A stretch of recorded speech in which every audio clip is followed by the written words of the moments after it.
Welcome to After Party, friends. Thanks for being here. It's 10 p.m. on a Wednesday, so you know where you need to be, right here at After Party. As a reminder, we are here on Mondays and Wednesdays live at 10 p.m. You can, of course, catch up with the show afterwards on podcast platforms and YouTube. And if you throw us a subscribe, that's always so helpful. Tonight's show is an exciting one. We are joined first by Ana Kasparian, who is the executive producer and host of The Young Turks. We are also joined by my friend Evita Duffy. We're going to start to talk with Ana about some very interesting developments on the left, and then maybe compare and contrast with what we're seeing on the right. Gavin Newsom is still on the podcast circuit, of course, and now Hunter Biden has joined the podcast circuit as well, as of today at least. So we have all kinds of good stuff to get into. Evita is going to speak with us actually about the new Justin Bieber album, and then I'm going to take us home, land the plane, whatever you want to call it, with the imminent threat to NPR and PBS. So Ana Kasparian, host, executive producer of The Young Turks, thank you so much for joining us.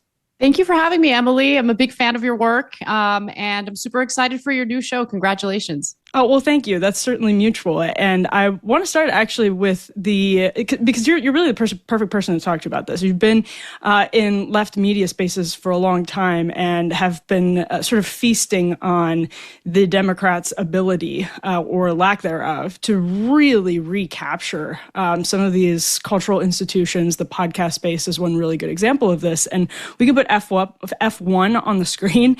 This is really true. It was reported in Semaphore that the Jaime Harrison podcast, At Our Table, Jaime Harrison, obviously formerly the head of the DNC, this is Dems' answer to losing Joe Rogan. That's how Dave Weigel put it in Semaphore. We can put F2 on the screen.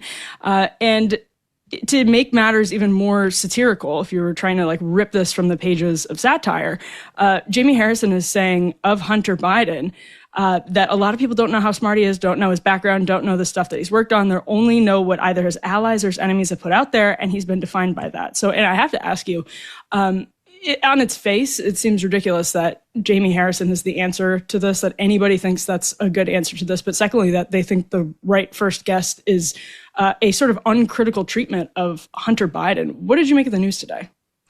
Well, let me just first say, I think it's pretty funny how people in political spaces who have no experience in broadcasting at all think it's not a big deal to just launch a podcast. Of course. Right. I mean, I might be the most uncharismatic, uninteresting person on the planet, but who cares? Anyone can do it. It's just laughable to me. Look, you can't manufacture a Joe Rogan. And that's what the Democratic Party is currently trying to do with Jaime Harrison, really, of all people. The reason why Joe Rogan resonates with so many people, especially young men, is because he's a real person. And whether you love him or hate him, he's pretty authentic and he means what he says. Now, I might not agree with everything he says, but at least I know it's coming from a place of sincerity. He's not someone who's bought. He's not someone who can be paid to say something he doesn't actually believe. And he's got a broad range of interests. And so that's what kind of makes his podcast as interesting as it is. I don't think that the former chair of the Democratic Party is going to resonate to the same extent that Joe Rogan does. And to your point about Hunter Biden, that episode has already made some news, even though the entirety of the episode hasn't aired yet. And it's because of the fact that Hunter Biden was essentially scolding Democrats for not being, sufficiently loyal to his father, who was lying to the American people about his cognitive decline. And the entirety of the Democratic establishment seemed to be in on this cover-up. Voters don't really appreciate being lied to. And so this effort to kind of rehabilitate the Biden's image or rewrite history, I think is not going to work. And more importantly, on one hand, you have members of the Democratic establishment chide Trump voters for being cult-like in their loyalty to Trump. On the other hand, in the context of this interview with Hunter Biden, basically you have this weird commentary about if only Democratic voters could be as loyal to their Democratic leadership as Republicans are to their leadership. No, I don't think voters should be ridiculously loyal to any politician. In a democracy, there should be accountability, including from members of your own party. One of the reasons I've admired your work for a long time is that when I was, growing up and like coming of age, like late teenage years, college years, I was watching a lot of Young Turks, and it reminded me sort of what I was seeing at the same time on the right, which was the Tea Party movement. You had Occupy, you had Tea Party, and on the right, some of these new Tea Party era media outlets started to spring up. And for whatever reason, I think it took national Democrats a really long time to look at what you all were doing and say, hey, there's something here. They're connecting with audiences. And that, I wonder if they're still not doing that, because frankly, the reason that you guys resonate, and this isn't to do an apples to apples, with Young Turks and right-wing media, but it is to say the reason right-wing media resonate, I think one of the reasons you guys resonate is because you're very critical of establishment Democrats. So to me, the idea that the answer to Joe Rogan would be having a former DNC chair who is not like dishing and spilling on corruption or diving into how they totally bungled the Bernie Sanders movement, or like getting Hunter Biden to talk in some detail about mistakes that he's made, but instead giving him this platform. And Jaime Harrison has intimated in the Semaphore interview, for example, that he agrees with Hunter Biden's analysis that, and of course he does, that had Democrats just doubled down on their loyalty to this ailing president, they would have been fine against Trump in 2024. I just can't imagine how frustrating it has to be to watch all of this play out and say, guys, you're completely missing the story, which is that voters don't trust you. This is not the way to rebuild the trust. That's exactly right. And if you kind of back up and look at the full picture and what the actual thinking of these Democratic leaders and, creatures of the Democratic establishment really think, it's this sense that the American people, their base, their voters, are really there to serve them, when in reality, these are individuals who signed up to be public servants. Like, I'm sorry, I have enough trouble focusing on my own career. It is not my job to build a politician's career, but that's the way they behave. They feel that we as voters owe it to them to build them up, even when they're lying to us in our faces. And so for me, I don't know if this speaks poorly of me, and I don't really care, but I have no loyalty to any politician. Right. You either do things I like or you do things I don't like, and I'm going to speak out about it regardless. And that goes for politicians that I generally like. I generally like Bernie Sanders. Some of what he said following October 7th in Israel, I didn't agree with. He eventually came around, but it took him a while to see what Israel was really up to in Gaza, for instance. But I'm willing to speak out about things like that, even though on the whole, I see Bernie Sanders as one of the better politicians in Congress. But if you don't have accountability, if you don't have an electorate that, doesn't consist of partisan hacks who just root for their team because it's their team, if you have voters who don't want to engage in any accountability for their own side, well, we're going to find ourselves in the situation that we're currently in, if you ask me. I think election after election, we're usually presented with two terrible choices. And it's because if you just cheer for a team and you don't really care about anything else, you're going to create an environment of subpar politicians who are more interested in their political careers, more interested in serving their donors as opposed to serving their constituents. And we're seeing that across the board. Democrats, Republicans, they both have low approval ratings right now, and that's for good reason. And that's the core of what was happening simultaneously, I think, during Occupy and the Tea Party movement that so many people just didn't put together. And one of the people who did was Donald Trump. He sort of heard something similar, I think, from both movements, whether it was conscious or otherwise. And Dave Weigel from Semaphore notes that his line about Joe Rogan was a joke. But to Jaime Harrison, it's not. Jaime Harrison, clearly thinks that this is some type of serious competitive product to make Democrats compete in the podcast space. In the meantime, maybe they should be actually even more introspective, which they seem to have zero interest in doing, because let's go ahead and roll this SOT of Harry Enton talking about Dems actually lagging from where they were in the 2018 midterms when they picked up seats. We can take a look here. The bottom line is this: Democrats are behind their 2006 and 2018 paces when it comes to the generic congressional ballot. What are we talking about here? All right, the Democrats versus the Republicans on the generic congressional ballot, the margins. Look at where we are now. Democrats are ahead, but by just 2 points. Look at where Democrats were already ahead by in 2017. They were behind by 7 points. How about 2005 on the generic congressional ballot? ahead by 7 points, ahead by 7 points, and now they're only ahead by 2 points. Their lead is less than half of where it was in either 2017 or 2005 in July of those years, the year before the midterm election. Yes, Donald Trump may be unpopular, but Democrats have not come anywhere close to sealing the deal at this particular point. Here in Washington, D.C., you could practically sense the giddiness among Democrats when Donald Trump and Republicans passed the, quote, one big, beautiful bill, because it did pay for tax cuts to the rich, partially by cuts to Medicaid. And Democrats saw that as a significant political gift, and all kinds of other sort of things that were stuffed in it as political gifts. So what explains these numbers as of right now? Well, I think that Democrats aren't enjoying high approval ratings yet because enough time hasn't passed where voters forget about the pretty gross games that were played by the DNC, the Biden campaign, all of that leading up to the 2024 presidential election.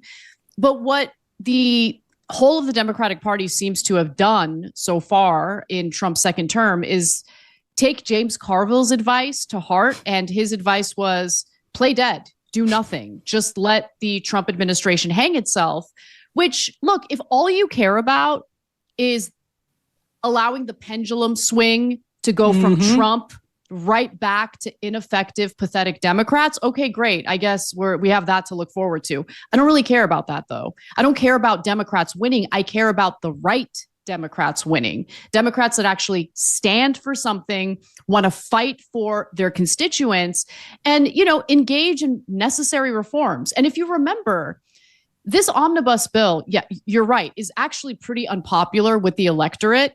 Polling indicates that most people are not in favor of losing, funding to Medicaid and SNAP, food assistance for the needy, in order to pay for tax cuts for the rich. But at the same time, when Biden came into office, he had promised all sorts of things. Oh, I'm going to get the corporate tax rate back up to 28%. No. Trump cut it from 35% to 21%. Biden's starting offer was 28%. And by the way, he didn't even accomplish that. So can I curse? I don't know if I can. Please, Okay. You must. It's a necessity. So Democratic establishment candidates are full of shit. And I need people to understand that. And we need to get out of this vicious pendulum swing cycle where we go from one terrible administration to another terrible administration. They just have different branding. But in the end, they do nothing for ordinary people. And that's what people are hungry for. I think that's part of what explains the popularity of Zohran Mamdani in this mayoral race in New York City. He's running as a Democrat, but he's very different in his messaging compared to other establishment Democrat candidates. It's funny you say that. I was just going to ask you whether you think that partially explains the success of Zohran Mamdani, because he was up against this perfect foil in Andrew Cuomo. I mean, you couldn't have almost a more perfect foil in Andrew Cuomo. And that's a good, I think, point also to bring in this clip of Gavin Newsom going on the Sean Ryan show. Newsom, I'm really curious what you think about this, Anna, strikes me as someone who is smart enough to know where the winds are blowing, but not honest enough to sort of pull off the strategy. He knows what the strategy should be, but he can't quite execute on it because he is such a career politician whose driving force is power and ambition rather than any sort of first principle. So we can go ahead and roll S3 here. This is Gavin Newsom on the Sean Ryan show, which is obviously very popular with the right. About people being outside even. And we realized then, after the fact, what the hell are we doing shutting down the beaches and open areas and not understanding that early on. And so I think that of all issues, looking back, I remember Florida, there was a big issue too, even there. He's so cool and relatable in his genes. And between Cuomo and Newsom, these are actually two really good examples of people who represent the Democratic Party establishment who have not fully reckoned with their unpopularity during the COVID crisis and are now sort of trying to be, as powerful as they were before without, I don't know, maybe actually even being seriously introspective as opposed to whatever the hell that was. You're absolutely right, okay, in your analysis. And let me just say, that I like you when I'm willing to sit through a podcast episode featuring Gavin Newsom just to prepare for this. Okay, God bless. I can't stand him. I can't stand his raspy voice. And it's not for any superficial reason other than the fact that I live in California. I've had the displeasure of experiencing what his leadership actually looks like. He's a snake oil salesman. He's a terrible person. Look into the campfire. Look into PG&E, one of his major donors, and how he shafted Californians who lost everything as a result of PG&E refusing to upgrade their 100-year-old equipment, including a $10 hook that was suspending electrical lines. Yeah, that hook finally just gave out. Electrical lines fall onto dry brush, and that caused one of the most devastating fires in California's history. There are people who lost their homes who are currently still living in these RVs or trailers parked on their land, hoping to rebuild, but it's insanely expensive to do that. And they're still not getting the settlement money that they're entitled to. He's just a really bad person. On the Sean Ryan show, one of the other things that Newsom said that I really want to just mention, he was like doing this faux taking responsibility and ownership thing. And I can see right through it because he lies, even in that context. So for instance, he was like, I really did something terrible. I got caught having dinner for my friend's birthday at the French Laundry when I told people, don't get together with your family for the holidays and whatever because of COVID. No, Newsom. You didn't get together for your friend's birthday. That was a meeting with your donors at the French Laundry. He's a liar. He's a snake oil salesman. So if there are any Democrats watching this right now and they had hope in Gavin Newsom, I'm sorry that I'm telling you things that are making you upset and angry. But take a look at my state. Take a look at the homelessness. Take a look at the fact that $24 billion that were allocated to help the homeless, nowhere to be found, gone. That's taxpayer money, gone. Okay. The drug epidemic, overdose epidemic. I mean, things have fallen apart in this state. He's starting to finally take his role as the governor seriously, and things have gotten like a tiny bit better. But make no mistake about it, California went from being one of the best states that has, just a tremendous amount of resources, natural resources, industries that were doing really, really well. All of that has been decimated due to the terrible decisions that he made as the leader of this state. And I just, honestly, I cringe at the idea of him winning a Democratic primary to become president of the United States. Gavin Newsom cares about one thing and one thing only, and that's Gavin Newsom, period.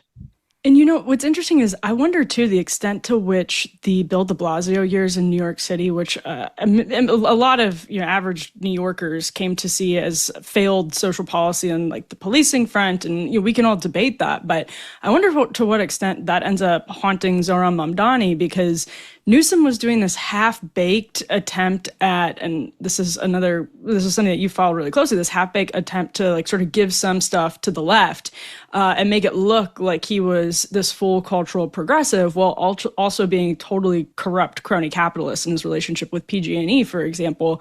And so I know that's kind of a sort of nebulous connection between Zohran and Gavin Newsom and Bill de Blasio, but there's something there, the left also has to grapple with the class dynamics of some of those cultural shifts as well. Yes, actually, that's a really good point. And I'm excited about Mamdani. I don't live in New York City, so the people of New York City will decide who their next leader will be. But I'm excited about him because he is out of the box, and I want to see him succeed. I do.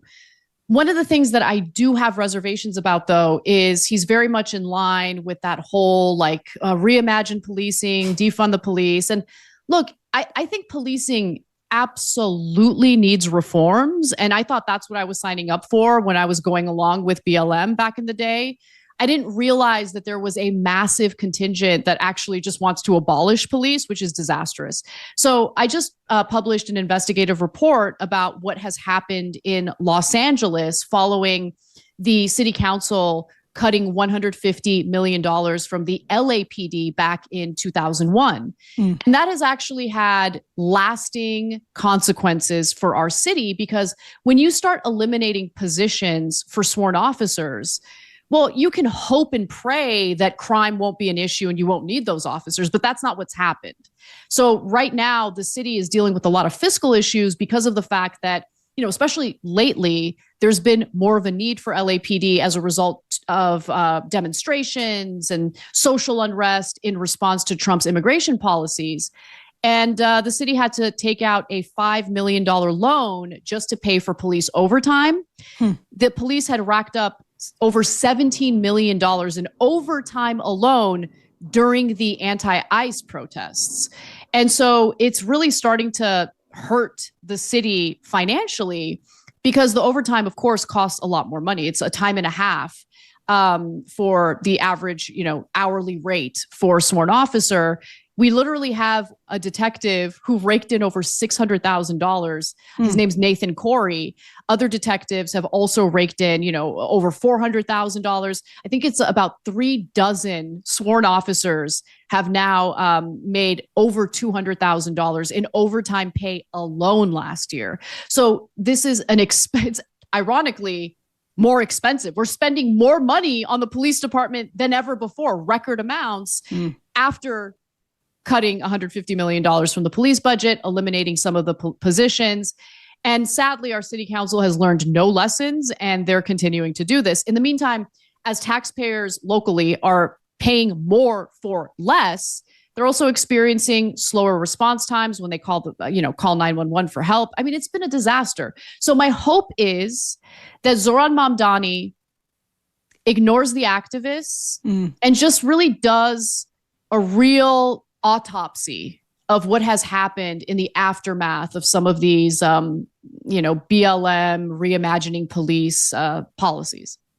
This has had to have been, and I know you've talked about this before, but I'm curious. It just has to have been very disillusioning to watch so much of this play out. And then also, I think back, 5+ years ago, the media was so uncritical of some of these Democratic, I want to say Gavin Newsom was playing political football the entire time, basically. And in many cases, he was getting cheerleaded by the national press. That just has to be enormously frustrating. Well, I kind of had a big wake up call, because I hate to admit it, but I think this is true of most people, right? You think you support certain policies, and then once you experience what those policies are actually like, how they play out, well, you kind of have to admit, well, this isn't really working. Can we tinker with it? Can we recalibrate? And what I've noticed is, no, people don't want to recalibrate. Like when I came out and I finally started talking publicly about some of the ramifications of these policies, I got purged from the left real quick. I lost a lot of friends. It was very public. But I have to be honest in what I do for work. I'm not going to lie to my audience. I'm not going to lie about my real opinions and perspective.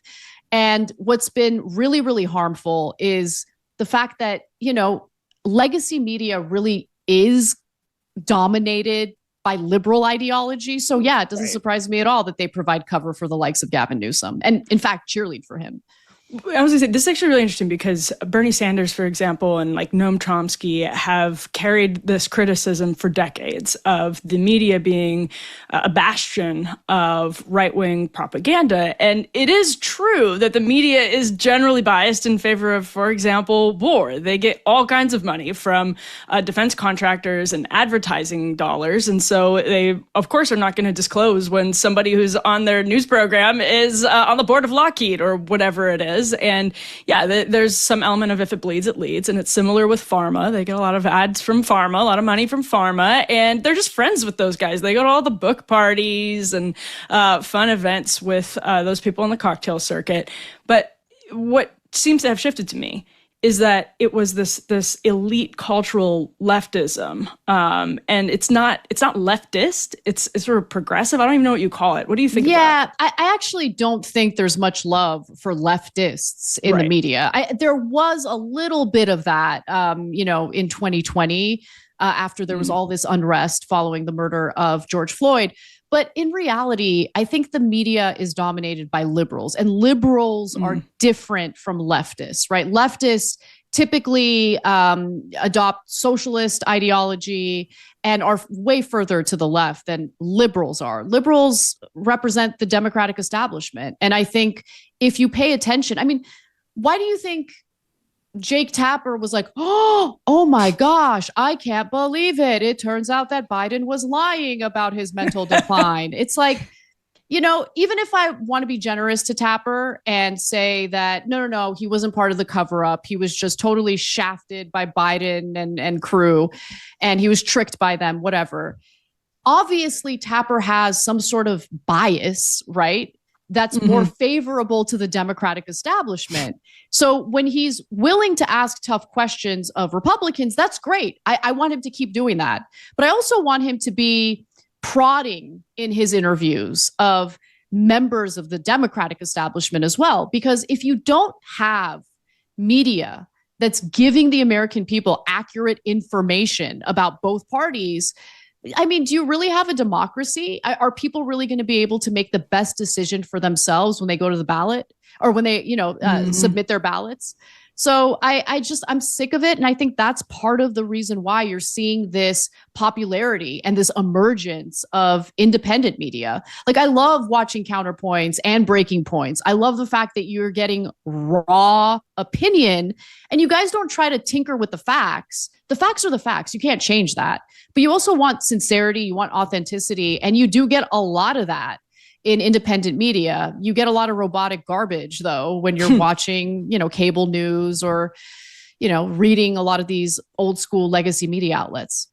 I have some friends that are really disillusioned with independent media, like actually some people in independent media who are really disillusioned with it. And that's a good question for you, Anna, as well, as somebody who is like a founder of independent media in this chapter. Are you worried about the direction that it's taken, where things, maybe are getting like a little dicey, a little propaganda-y in directions that can sometimes be hard for an average viewer to be like, is this person working for the Republican Party or Democrat? Like, does that concern you greatly? It doesn't concern me greatly because I have faith and trust in the American people, right? And I think that they can identify inauthentic nonsense. And a good example of that, honestly, is Charlie Kirk. So Charlie Kirk is obviously running cover for Donald Trump following this whole Epstein cover-up debacle. And there was that big news story about how Trump called all these right-wing influencers, people like Charlie Kirk, and basically told them, please stop talking about the Epstein thing. And Charlie Kirk said it. And then he announced, I'm not going to talk about this anymore. Got a ton of backlash from his audience, to the credit of his audience, by the way. And the next day was like, oh, when I said that, I just meant specifically that day. I'm not going to talk about it anymore. So it's hilarious.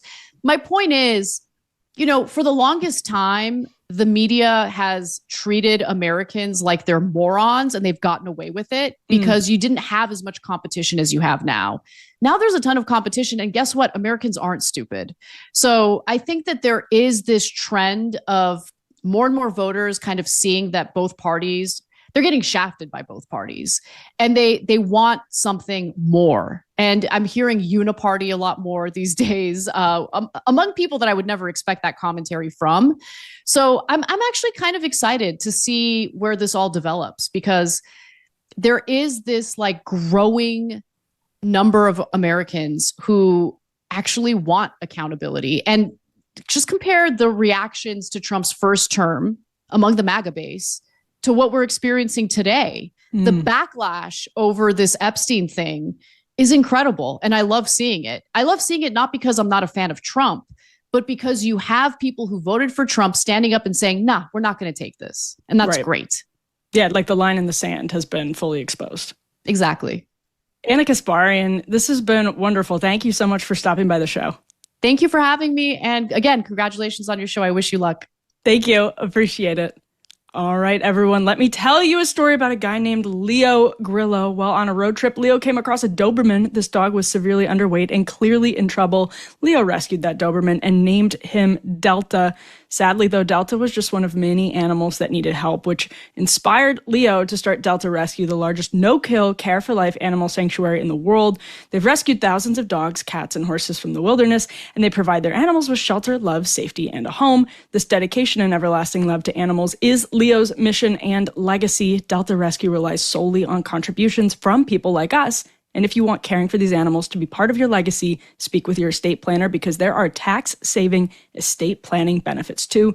You can grow your estate while letting your love for animals live well into the future. Check out the estate planning tab on their website to learn more and speak with an advisor. We call a dog man's best friend for a reason. You can help those who need it most, so please visit deltarescue.org today to learn more. That's deltarescue.org.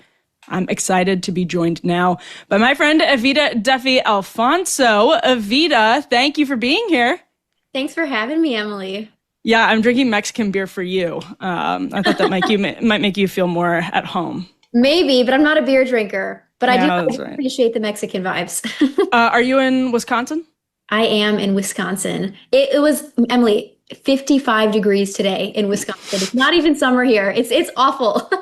I don't even feel badly for you. That actually sounds so nice. It's so bad in DC that I'm like 55 degrees. I could wear a winter coat, be content. So I don't know, Evita, you haven't dissuaded me that your situation is really all that hard. Well, my husband's enjoying it. He's like obsessed with cold weather. We were living in Florida for a while and he was miserable. He felt like he was being tortured. So he's like enjoying it. I'm putting on a coat, going into Walmart. Like it's bringing back all the memories of never having warm weather here as growing up. Yeah, and for people who don't know, you're like way up north of Wisconsin. We're not talking Milwaukee action. You're up there, you're in it, and you're basically an Eskimo. That probably offended someone. Probably, but that's okay. No, it's beautiful here. Like I will say, Wisconsin is a wonderful state. The nicest people in the entire continental U.S. live in the North Woods of Wisconsin. Of course. I mean, I'm not going to disagree with you on that. Let's maybe talk about some things we will disagree on. We've got Justin Bieber to get to, but we're going to sort of go on a journey until we talk to Justin Bieber. And that journey, people can follow this along, I swear. This is going to be like Charlie Kelly at the meme of Charlie Kelly at the, what is it, like a cork board, right, where he's doing the Pepe Silva from It's Always Sunny. We're going to take this all the way from Maureen Comey being fired to the new Justin Bieber record. So strap in, Evita. Let's start with this story. I'm going to put it up on the screen.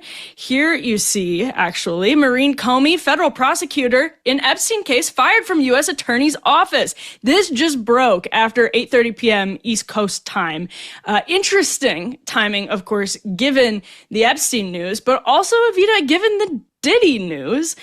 So I have a lot to ask you about this. Maureen Comey has been in the Southern District of New York for a long time. I think a lot of people would agree prosecutors seem to have botched the Diddy prosecution, the RICO charge. Now, in retrospect, with the benefit of hindsight, sort of looks like an overreach and maybe a bad way to get convictions. But also, Donald Trump has been talking all day about how James Comey created the Epstein hoax. And then on top of that, the FBI announced an investigation into Comey and John Brennan just last week. So of all of those various factors that are sort of swimming around Maureen Comey, what do you think actually happened here?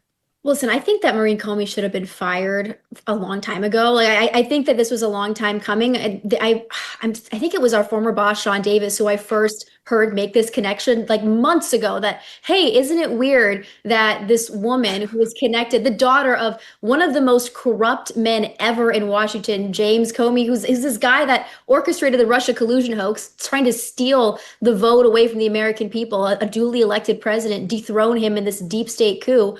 So his daughter is connected to these really important cases in the Southern District of New York. You have Epstein, then you have Sean Combs, and it's bizarre that she's been able to keep this amount of power for as long as she has. And I think this was again a long time coming. But it would be interesting, I think, to revisit some of these cases because, again, this is somebody that I don't think is to be trusted given her family connection. There is a conflict of interest if potentially Diddy is the Jeffrey Epstein of the Hollywood world, right? Somebody who is collecting blackmail, potentially, this has been a theory, on Hollywood elites at the behest of the feds. And if that were true and it was authorized under James Comey, well, that's a huge conflict to have his daughter prosecuting Diddy. So these are really, I think, questions that need to be looked into, not just that she needs to be removed, but that we need to revisit some of these trials. Okay, so can I ask, I mean, she was also one of the lead prosecutors in the Ghislaine Maxwell case, and Ghislaine Maxwell has been telegraphing that she's, there's an anonymous source in the Daily Mail saying, for example, Ghislaine Maxwell is ready to speak. Obviously, Ghislaine Maxwell has appealed the decision and the court's decision in her own case. So does this have anything to do? I mean, like, basically, I'm just trying to get all of the various factors that could potentially be going into this on the table. Is this potentially Pam Bondi cutting someone loose who could blow the whistle? Is this Pam Bondi finally making a good decision and getting Comey out of the Southern District of New York? Is this purely Diddy related, purely Epstein related? Like, of all of those things happening, did she maybe just, I mean, I don't know. What's your read on this? Well, I don't know. I don't know either. I mean, I think it's hard to tell at this point. It is interesting that, again, like, she has these bizarre deep state connections. She has all of this power. She also, in 2024, interestingly, just petitioned to the court that Epstein files remain under on seal, because she thought that it would potentially affect a Ghislaine Maxwell retrial in the future. This was in 2024. The judge said, no, I'm not going to keep every file on Jeffrey Epstein under wraps, but some of them I will. So this is also somebody who's petitioning, strangely, to keep Jeffrey Epstein related information secret for a future potential Ghislaine Maxwell case. Again, like, maybe she has good reasoning. I'm not really sure what it is, but it's kind of, again, bizarre given the deep state connections that she has. I don't know what Pam Bondi is doing in the situation. I have to say, I'm a little unclear on what her goals are, what her decision making has been. And from the get-go in this administration, I mean, this is somebody who said, we have the Epstein files, they're sitting on my desk. She had Epstein phase 1 with Bindergate, and now she's saying there's nothing. So I think all of us are a little bit confused about what's coming out of the DOJ via Pam Bondi.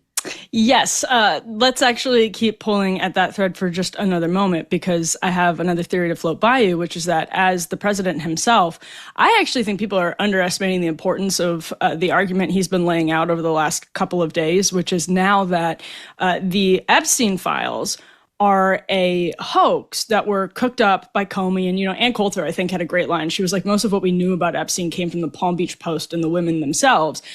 But all that is to say, if he is trying to start putting the pieces together to make it look like, and there may be some truth to this, I should also add, people like James Comey left little breadcrumbs leading to Donald Trump for some reason in the files. Megyn Kelly has had some reporting to the extent that people say the files may be currently arranged in a way, or maybe currently organized in a way that points to Donald Trump, and that may be intentional. So now Trump is trying to plant the seeds of this idea that the deep state concocted an Epstein hoax pointing the finger in Trump's direction. And so in a case like that, is the firing of James Comey's daughter the day that Trump really rolls out this strategy in earnest and starts saying this is a deep state hoax from James Comey. Trump named James Comey on television today to reporters and said that he was part of the Epstein hoax. I wonder if this has something to do with that, if this is setting the stage for an even more vociferous effort on behalf of the Trump administration to start trying to convince dissatisfied Trump supporters that the Epstein case was in some ways cooked up to undermine Trump, just like the Russia collusion hoax, which he himself invoked today. Well, I think that's possible, Emily. And I also think it's possible that there is information in these supposed files that's fake, that's trying to smear President Trump. I mean, I wouldn't be surprised if massive amounts of information on Jeffrey Epstein have been destroyed over the last few years. I mean, this is, and also I think it would have been in May. It was April or May that we heard that there was actually like a secret back door that the FBI had where they were hiding Russian collusion information, and we have no idea what else has been hidden through this back door that's just been completely unaccounted for via the rest of the federal government. FOIA requests, like who knows what's being hidden, who knows what's been destroyed, what's been cooked up, and so I think that the answer, I think, what the American people want is just full transparency. Like, okay, maybe some of it's fake, maybe some of it's cooked up. Just release it all. We'll decide for ourselves. There are a lot of amazing citizen journalists out there. I think this idea that we're being protected by not releasing the information, whether that's on JFK, MLK, 9/11, whether it's on MK Ultra or the Jeffrey Epstein files, is very false. The American people just want transparency. That's all we've been asking for. That's what Trump's entire movement was about in 2016, right? It was this revolt against a corrupt state that we all realized was not the America that our grandparents thought it was.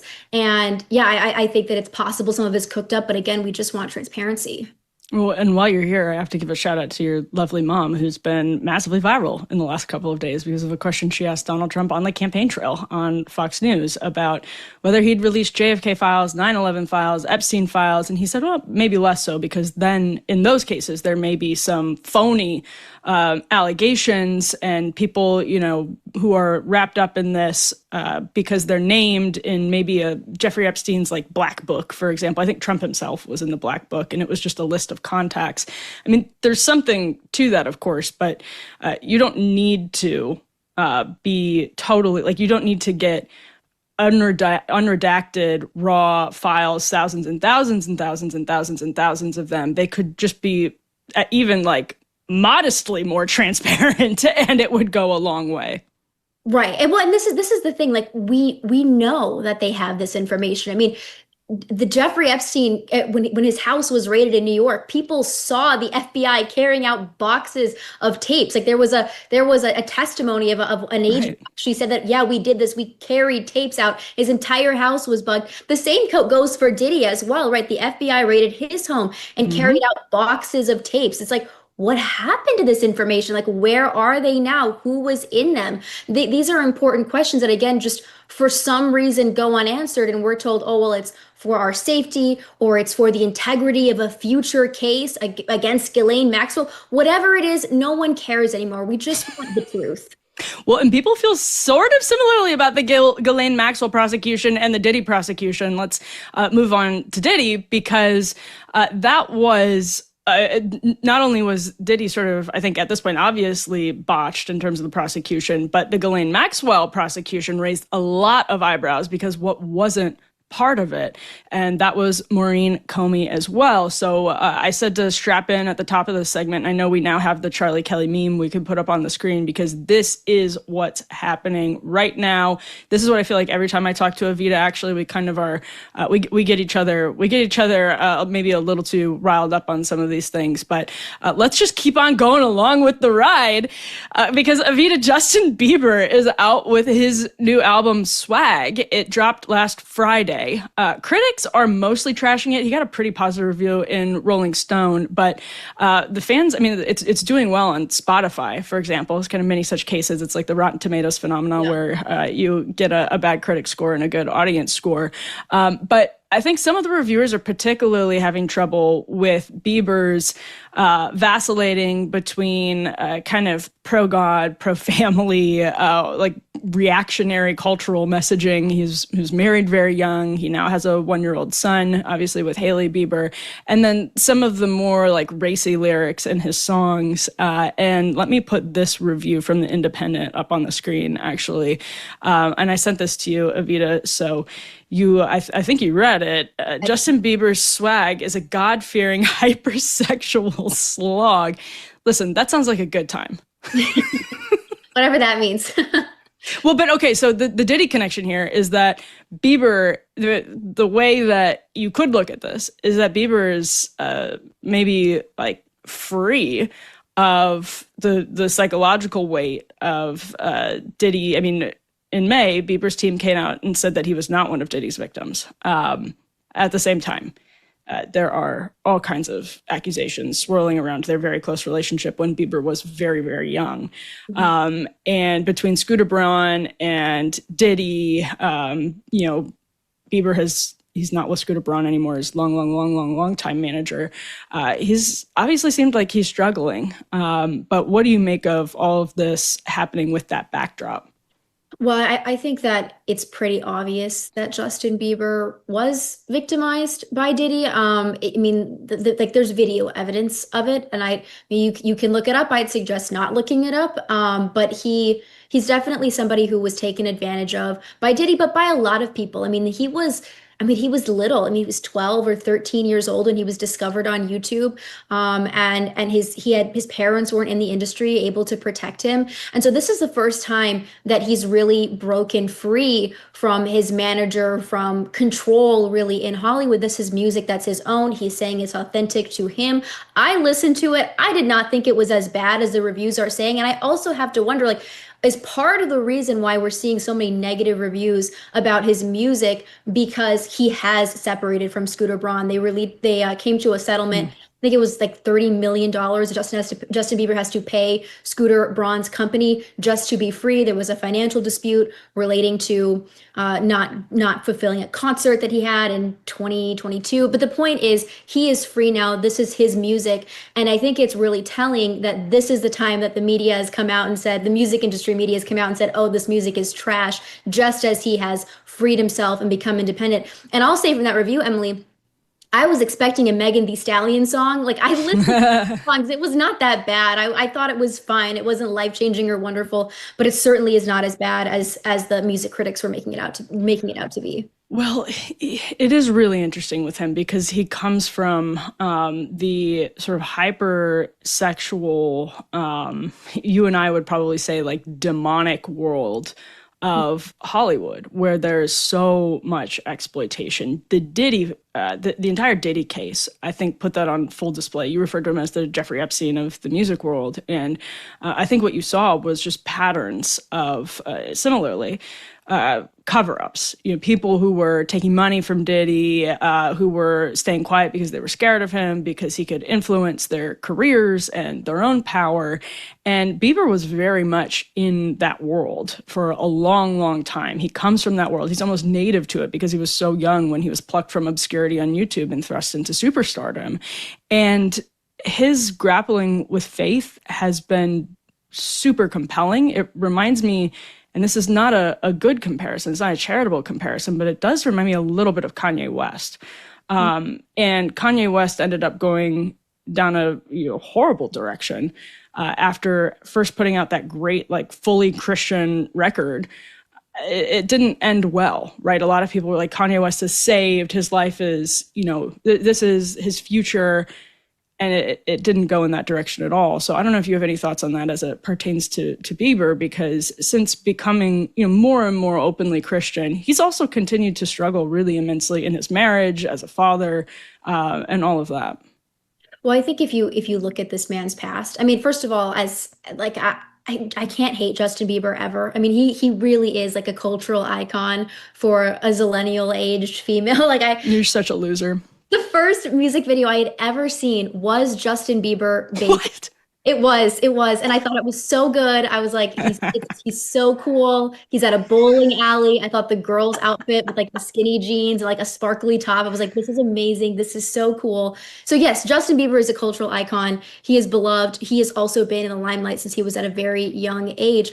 And I knew this girl once. I actually met her at a YAF event, which Emily, and but it was, she lived in California. Her dad was in the music industry, and she had met Justin Bieber once at an event, and he was being swarmed by people. And he just said, just basically, I'll take this picture, but please leave me alone. Like I just need space. And we see this constantly for Justin Bieber. Like there are always these viral videos coming out of people swarming him and him just asking like, please, can I have some space? And the most viral one was recently where he said, I'm standing on business. And then it just went mega viral. People made fun of him. But the point is that this is somebody who has been in the limelight for a very long time and who also has demons from his past. If you look at what's happened with him and Diddy and the way that Diddy clearly overly sexualized him, potentially abused him, it is very obvious that he is dealing with a traumatic childhood. And so to try and come to Jesus while also having the spotlight on you continually from when you were a young age up until now, it has to be really, really difficult. And I can understand why a lot of people in his position, Kanye West, Justin Bieber, others, struggle to actually come to Jesus given the circumstances, the temptations, the attention that is surrounding them. Yeah. And, he also, I feel like this was almost, I'm really interested in your take on this, because I feel like for people your age, he was almost the beginning. This must have been pre-COVID because he got married in 2018. I think a lot of people think the sort of trad movement started during COVID, but you and I remember, because we were probably talking about it at the time, there were a lot of signs that it was picking up momentum before then. And Justin Bieber getting married to Hailey Bieber at a really young age and speaking about it, framing their marriage in overtly Christian terms, going to church and all of that. Like, I actually feel like his example was one of the earliest big cultural moments that made it clear a sea change was happening from, on the last episode, we were talking about Lena Dunham and Girls and the legacy of Girls. She talks about how, circa 2012, when that show was on, there was this movement where the culture was opening and body positivity was happening and people were moving away from slut shaming and all of that. I actually think she's right about that. There was this moment where cultural progressivism was ascendant and, it was treated as ridiculous to say, that Lena Dunham on Girls was behaving foolishly, at least on a sexual level and all of that. And then Bieber gets married really young in 2018. It's not like he created this trend. He's not the Regina George here, but there was something happening that was a backlash, I think, to that wave of feminism that was most exemplified by Lena Dunham. And I sort of see him as playing a big role in that.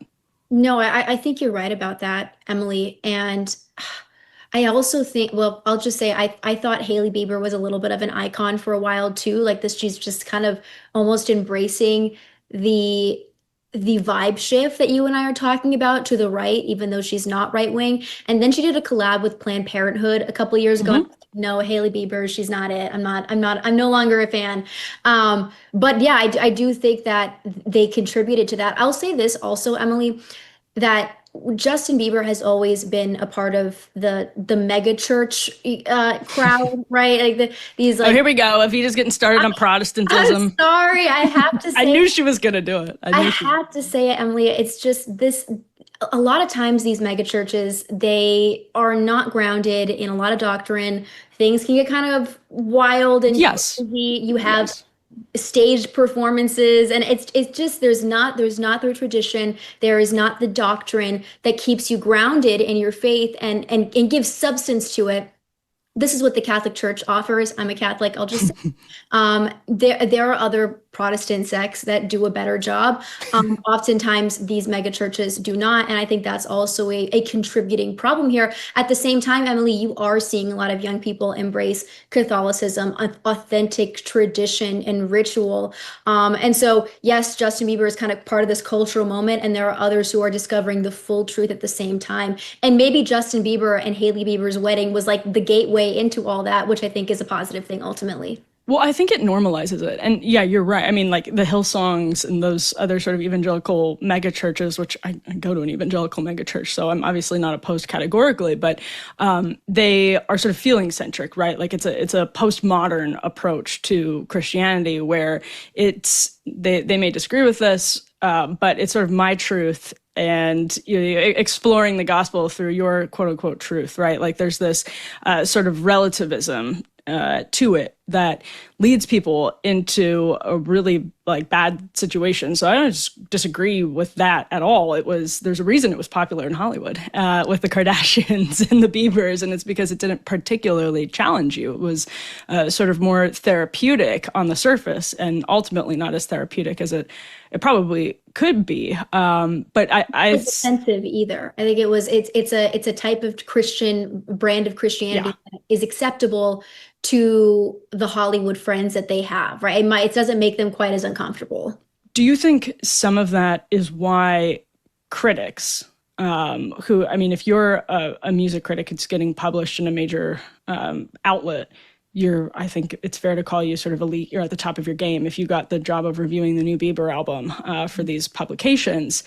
Do you think that's sort of why critics are grossed out or aren't willing to like embrace the new Bieber record? I think that was true of Kanye's Christian album, which by objective standards was really well done. Critics were uncomfortable with it. Do you sense any of that now with Bieber? Yeah, I mean, I think I would say probably most of it has to do with him leaving the industry. Like that's my sense. Like people are just mad that he's no longer controlled by Scooter Braun, and there's this massive controversy between the two of them. I do think that could potentially be part of it. And if we're just being honest, I mean, this is always how Christians are treated in Hollywood, and it comes through not just interpersonally, but in the type of content that they put out in the world. I mean, when have we ever seen a wholesome show that portrays Christianity in a good way? I mean, the last time I saw Hollywood put a highlight on Catholicism was Spotlight, where they were accusing Catholic priests of all being rapists, which obviously that's not true, right? But this is the kind of representation that Christianity is getting in Hollywood. So the fact that potentially there's some animosity there for Justin Bieber being a Christian and trying to live out that lifestyle is definitely a possibility. I also think, though, the biggest issue here is him separating, going on his own and being independent, which you really don't see very often for a reason in Hollywood. Yeah, that's pretty interesting too. There's just something in me that senses he normalized this stuff for people. So Bieber's a year younger than me and was mostly popular with people, I think, your age, like roughly 5 years younger than me. And I feel like the millennials were caught up in Taylor Swift, Lena Dunham world, and Zoomers kind of had this different era where things were normalized. Like if Bieber had, anyway, I don't know, Evita. I feel like he did help normalize and change some of these standards in a way that opened the doors for the trad movement. Well, I think that if you look at just where Gen Z is at compared to millennials, men, women, black, brown, white, doesn't matter. Every single Gen Z demo is more right-wing than their millennial counterparts. Like this is just what the studies are showing.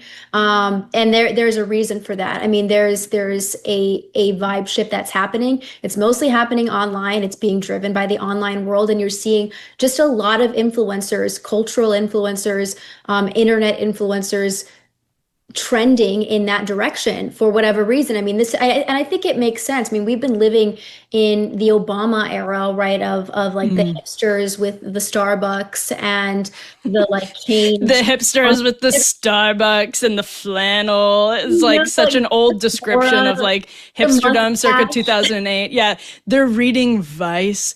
But actually, Evita, you are a literal lumberjack. So the lumberjack moment must have been great for you and your family.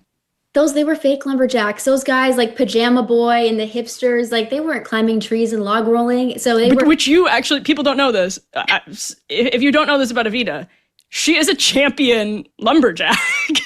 Log roller, yes. And my whatever. Champion speed climber. Yeah, no, it's true. So that was cultural appropriation on behalf of millennials that I take deep offense to, and I'm still upset about it. And they continue, I think, to appropriate lumberjackism, and they also continue to poison us with their voting habits.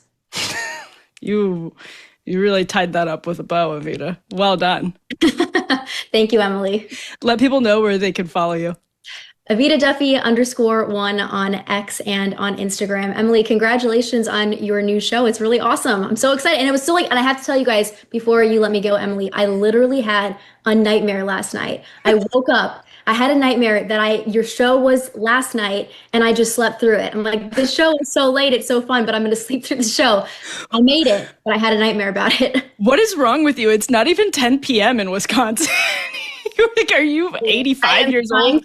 I'm trying to get my sleep schedule back to normal. I used to go to bed at 2 or 3 a.m. and I know. I remember getting text messages from you at 1:30 in the morning being like, did you know this about Jeffrey Epstein? Yeah, so you'll get those texts from me now, but it'll just be earlier in the day. All right. Well, Evita, I can't wait to have you back. Thank you for being so kind, for your kind words. This was a blast, and we will see you soon. Thanks, Emily.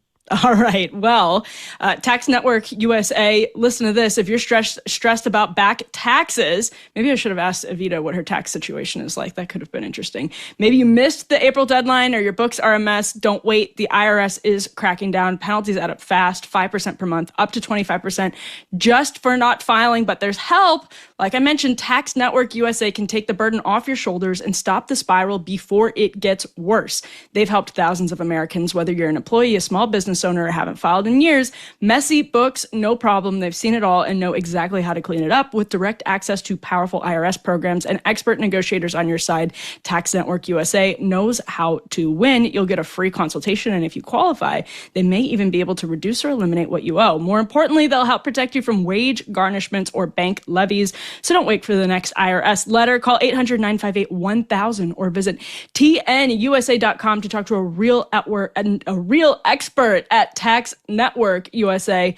Take the pressure off. Let Tax Network USA handle your tax issues. I'm not using paper today. I'm using my iPad because my printer wasn't working. That is, as one of the few millennials that owns a printer, the joys of printer ownership are exactly how you would expect. The printer has just never been a perfected technology. We can make all kinds of things, but for some reason, not a functioning printer. Let's talk about NPR. Actually, you know what? I've been saving this. I think we're going to do Stacey Abrams first because NPR is, we're going to get to that in a second. But Stacey Abrams actually told NPR today that she has not ruled out another run for office. Check this out. So Stacey Abrams is promoting her latest novel. And I should say, Governor Stacey Abrams is promoting her new novel. People think she lost the Georgia's governor race. She obviously the election denialism is strong with Stacey Abrams, so it's only proper to refer to her as Governor Abrams. But she has an interesting career as a novelist going back years and years. She's now writing under her own name, but in this interview with NPR about her novel, look at this. This is amazing. We're actually going to talk about. I just got a pop-up on NPR. NPR.org that said, you count on public media for stories that help you understand your world, voices that bring us closer together. People like you power independent media. We're going to talk about that in just a moment because NPR is truly freaking out about their funding, which is pending in Congress at the moment. So it's no wonder that they're disrupting my efforts to be informed about Governor Abrams with these desperate pleas. But towards the end of the interview, she gets asked whether she'll run for office again in 2026. And she says, I truly have not made any decisions. And that is in part because there's an urgency to 2025 that we cannot ignore. My focus right now is on how do we ensure that we have free and fair elections in 2026. There's a lot of hope being pinned on the 26 midterms. So Stacey Abrams right now is saying that she's worried about the lack of free and fair elections after sowing immense distrust in electoral integrity by claiming that she actually really won the Georgia governor's race. And at least we can give it to Governor Abrams for being consistent. Now, it reminded me when I saw this back in, this must have been 2018. Incredible stuff.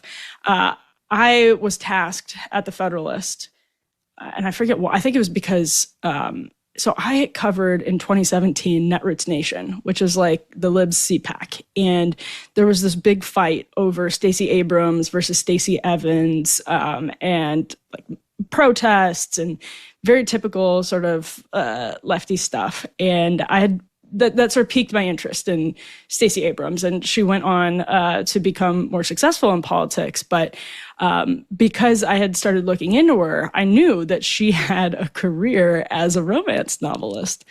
Many people aren't aware of this about Stacey Abrams, but I, back in 2018, sacrificed my mental health, sacrificed many, many hours of my life skimming really all of Stacey Abrams' romance novels, and they are fucking disgusting. I have some excerpts from them that I pulled out. This is not child friendly, but this is actually prose written by Governor Stacey Abrams, Georgia Governor Stacey Abrams. She used to write under the nom de plume Selena Montgomery, which is spectacular. And I applaud her for coming up with that nom de plume. It's like basically the best writing that she's ever managed to do. Like the peak was just coming up with her pseudonym. And then from there, it's all downhill. So this is an exchange between someone named Sebastian Kane and Dr. Caitlin Lyda in the Selena Montgomery thriller, Secrets and Lies. Again, very much not child-friendly. I can't read this. I don't want to. He thrust deep, control broken, shattered, again and again, deeper and hotter, and further than fantasy. With urgency, she accepted. I'm done. Okay, I can't even get through it. It's too much. It's too much to read aloud. It was one thing reading it silently in my head, but reading it aloud, I don't want to do that to you. And more importantly, I don't want to do it to myself. I'm re-traumatizing myself. Here's one. This is Dr. Ethan Stewart and Mara Reed in the book called Hidden Sins. Watch me love you, he commanded silently. Know that I will always be a part of you. By design, he flowed over every inch of Gossamer skin in voracious, tender assault. Voracious, tender assault is sort of like how Stacey Abrams has approached political leadership over the state of Georgia, a voracious and tender assault. Let's go on to NPR at this point because I can't quite keep doing this to myself or to you. I think it's rather funny that NPR, while it's begging for money, is writing these articles about Stacey Abrams that are just pure favorable, like reputation boosting public relations that even Stacey Abrams, like publicist, couldn't dream of, while NPR is trying to tell Republicans that they're worthy of public funding. It's just incredible stuff. So this is, I'm going to share a Daily Beast article on the screen because it includes, I think, some pretty good framing from Republicans who right now, as you may have heard, are working on a rescissions package that's going through Congress that's trying to take back some actually already appropriated congressional funds. And some of that is $1.1 billion for NPR and PBS. And so I want to read this quote from Eric Schmidt, who's really a senator, Republican senator from Missouri, who has really, really championed this because I think the way he frames it makes it so very difficult for NPR to make the case that it is making. And actually, before I get to that quote, I'm going to, let's roll this clip of Katherine Maher on CNN this morning. She's the head of NPR. She's been making her case against the Republican efforts here. Last ditch type of campaign to save what's actually only 2% of NPR's budget, according to the New York Times. It'll have effects. They'll probably make sure that it affects the local stations, the most sympathetic stations most. But private donors will also surely step in and make up some of the gap. Again, 2% of the funding. So let's roll Katherine Maher this morning here. As far as the accusations that we're biased, I would stand up and say, please show me a story that concerns you, because we want to know and we want to bring that conversation back to our newsroom. We believe that as a public broadcaster, we do have an obligation to serve all Americans, and we need to make sure that our coverage reflects the interests and perspective, and we hear from Americans across the political spectrum. That's important to us, and we want to make sure we live up to that. Thank you, Katherine. I would like to submit for your consideration the aforementioned article about Governor Stacey Abrams, in which barely any scintilla of criticism about the doubt that she sowed in election integrity was mentioned, or any of her other various positions over the years, which would easily be mentioned in any article promoting, let's say, a conservative politician's novel. Does that exist? I hope not. But if it did exist, we all know what that article would look like. So for your consideration, Katherine Maher, let's take a look at that maybe. Just something that was published on your site today. Let's go to Eric Schmidt here. This is Missouri Republican Senator Eric Schmidt, who framed it in a way that is just what is Katherine Maher even supposed to do? He said, while the actual American people are working long hours to afford groceries and gas, their government has been writing checks to left-wing propaganda outlets and spending billions overseas on countries that hate us. So Katherine Maher's best defense in that situation is actually just that. So, for example, this is something certain Republicans have pointed out. Actually, Matt Taibbi, not a Republican, who was on the show last week, pointed it out too, that Katherine Maher complained Donald Trump's efforts, it was an executive order at the time, to take back funding from NPR amounted to viewpoint discrimination. Oh, well, that's interesting. Which viewpoints might he be discriminating against? It's a concession, right? That her viewpoint is not just quote unquote neutral, that NPR is not doing what it pledges to do, what it tells its viewers to do. And I actually think that's sad. I don't have like an ideological opposition to like well-funded, well-run public broadcasting, whether it's PBS or NPR. I listen to a ton of NPR because, you know, I think I mentioned this the other day. I drive an old car, and sometimes you're going like, I think 20 minutes in the car, and you don't have time to like hook up your phone, do the whole thing. And so you just default to what's on the radio. And when you're listening to NPR, it's not a secret. I mean, it's so obviously just written. This is what Ana Kasparian was talking about earlier on the show. It's written and produced by liberals. And that doesn't mean they're necessarily pro-Democrat or anti-Democrat or pro-Republican or anti-Republican. They don't necessarily think of themselves that way. They think of themselves as pro-truth and pro-decency and pro-civility, because to them, they are clustered in these bubbles. So much of the programming from NPR that's like mainstream stuff comes from Washington, comes from Boston, comes from New York. That's where a lot of their big shows come from. And those shows are written and produced by people who spend time with the same people. NPR, the same people who have the same like cultural lifestyles and backgrounds. Charles Murray documented this very well in the 2012 book, Coming Apart, about elite sorting. And this is what makes me sad. That's actually new. Americans did not used to be so clustered by socioeconomic status. And what we've lost by spending time with each other in those spaces is a mutual understanding. So as we have sort of separated into these clusters, I mean, Washington, D.C. is one of the best examples. I think 3 or 4 of the super zips of the top 10 with the highest concentration of wealth in the country are right out here outside of Washington, D.C. is disproportionately, you may have noticed, where a lot of the most important decisions in the country are made. So they're increasingly made by people who don't spend time outside of their socioeconomic bubbles, which just means that they lack an understanding of what happens outside of those socioeconomic bubbles. I've lived in Washington, D.C. for years. It's actually very hard to do, when everyone else is college educated and making a certain baseline to live in a city.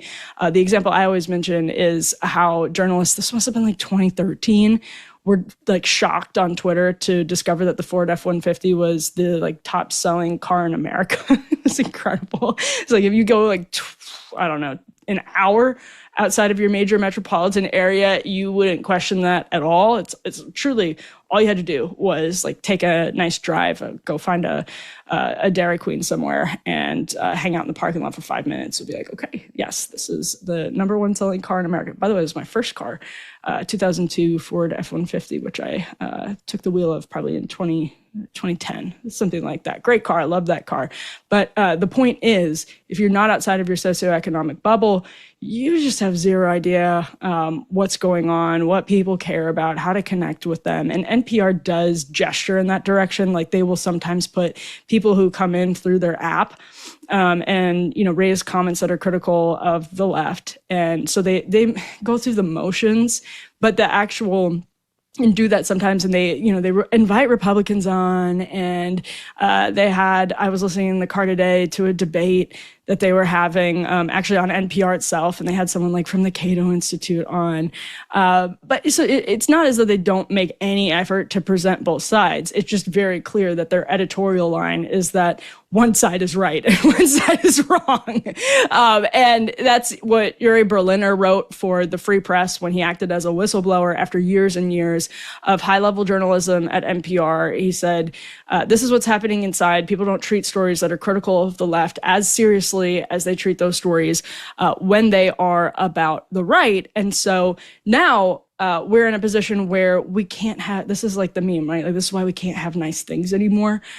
We should be able to have consensus public broadcasting. I don't actually have ideological opposition to that. I do think it's helpful in rural areas. There are now people like Katherine Maher holding hostage basically these emergency alerts, saying people in rural areas rely on public broadcasting for emergency alerts. How dare you cut our funding? After doing years and years of clear ideological bullshit, they're now saying, how dare you cut 2% of our budget? We need it for emergency alerts, as though that's some type of persuasive argument that they are the people with the moral high ground in this debate. It's all completely ridiculous. So it's not just that they're about to get a taste of their own medicine, it's that we are in the media, all of us are about to get a taste of our own medicine, which is this is what happens when you lose the trust of the American people. Nobody has sympathy for you because you haven't done a good job curating or tending to this garden. Like, if NPR is a public garden, they have let all of these weeds sprout up in it, and now they're saying, how dare you? Like, people need to eat this grass or they'll go hungry. Brilliant stuff. Just a 10 out of 10 strategy. And I think actually this bill is about to pass. It's going to be a close vote. JD Vance had to break the tie just to get into the sort of procedural start of defunding NPR and PBS. Again, I'm not happy about any of this. I think it would be great to live in a world where we can do NPR and we can do PBS well. I like PBS and NPR's like historical content as much as the next person, even though, yes, I object to a lot of the ideology in it. But we can't do this stuff together as a country anymore. And I think that really sucks. But I think it's true that NPR, PBS don't deserve this money, and I think Senator Schmidt put it well. Before we leave you tonight, it has come to my attention that Shane Gillis is hosting the ESPYs, and it's been going great. All kinds of viral videos already popping off the internet. I want to start with this one because, well, this one's really something.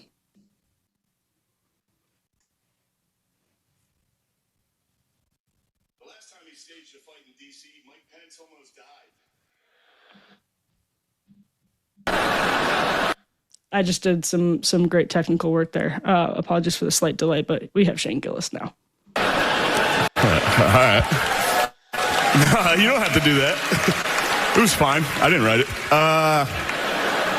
Actually, there was supposed to be an Epstein joke here, but as it got deleted. Must have probably deleted itself, right? Probably never existed, actually. Let's move on as a country and ignore that. The New York... He's been doing some great Belichick jokes and Caitlin Clark jokes as well. And at one point in a sort of in the middle of his Belichick shtick, he says, yeah, shouldn't have done that one. I think he was saying that a bookie is what Bill Belichick reads to his girlfriend at night, and he said he reads her titles like "Goodnight Boobs," and the audience had a rather muted reaction. Gillis said that was his favorite, and then he threw in a line. He's like, "This is Disney. Like, Disney let me do this," and it's actually pretty interesting because, as Benny Johnson put it when he posted that video we just rolled, he says, comedian Shane Gillis calls January 6th staged and makes a Jeffrey Epstein murder joke that has crowd roaring at the ESPYs. We control culture now. Now, in fairness, Shane Gillis kind of gets lumped in as like MAGA. I don't think Shane Gillis is actually MAGA, but I think that's what makes Benny's point about who's controlling culture now actually even more accurate, which is that people who aren't partisans and aren't really even ideologues. Like, if you've heard the term barstool conservative, that's sort of your socially liberal, fiscally conservative, anti-woke, Dave Portnoy type who was swayed by Trump in 2024, was excited about the tech momentum for the Trump campaign, and just really dislikes the left. And maybe someone who doesn't love Trump so much as they bitterly hate the left. I think that's probably what Shane Gillis is. And this comes full circle with what we were talking with Ana Kasparian about, which is that the culture is in a position where it has no more patience for these like stilted, uncomfortably sort of elite, self-congratulatory award shows or media outlets like CNN, for example. There's just not room for that anymore. People don't want it. I mean, a small group of people probably want it. Whatever. Who the hell ever is still watching Stephen Colbert probably wants that. So I shouldn't, minimize the existence of those people. God bless them. I don't want to be guilty of Colbert erasure on this program because that would be a serious sin. But in all seriousness, most people just have no interest in the stilted, self-congratulatory performances that we see from media and Hollywood. And it's not just MAGA types. Now it's really everyone who sort of feels like they've been given permission to say we deserve better than Katherine Maher's version of NPR and whatever else. So Gillis has been, I thought it was funny that he poked fun at Disney and said, they let me do this, because there's really a lot of truth to that being why Shane Gillis is up here saying that Caitlin Clark, for example, you know what, I'm not going to spoil the joke because actually he did it better than my delivery would. Go look up what Shane Gillis said about Caitlin Clark. It's hilarious. But he's up there making Jeffrey Epstein jokes and poking at Disney, the corporate parent. And so that does, I think, signify a real cultural shift. Just Gillis's popularity signals a real cultural shift. Lastly, my hot take on Gillis is that when he was canceled from Saturday Night Live because old podcasts in which he was doing some like mocking, I think a lot of it was like mocking impressions of Asians. When he was canceled for that, I actually think he got a lot better. I think it just pushed him to prove that he was legitimately funny, and he became really a pioneer in this new media space and in this cultural shift that happened. And he was smart enough to see where the wind was blowing. And unlike Gavin Newsom, who at least he knows where the wind is blowing, but he lacks the talent or principle to pull it off, Gillis does. So you didn't think this episode was going to end with me saying that Shane Gillis is more talented than Gavin Newsom and more astute than Gavin Newsom. That's a fairly obvious fact, but I don't think anyone could have predicted that's where we would be landing the plane tonight. And yet it is. So as a reminder, Emily at devilmaycaremedia.com. You can shoot me your thoughts over there, trying to answer most everyone's emails. So pass along your thoughts. Feel free. We have some fantastic guests lined up for the next couple of weeks. So do not miss a live stream. There's so much fun. Mondays, Wednesdays, 10 p.m. live. You can catch up on your podcast apps. You can catch up on YouTube afterwards. Make sure to subscribe, turn on notifications for the channel, and we'll see you back here with more After Party next Monday at 10 p.m.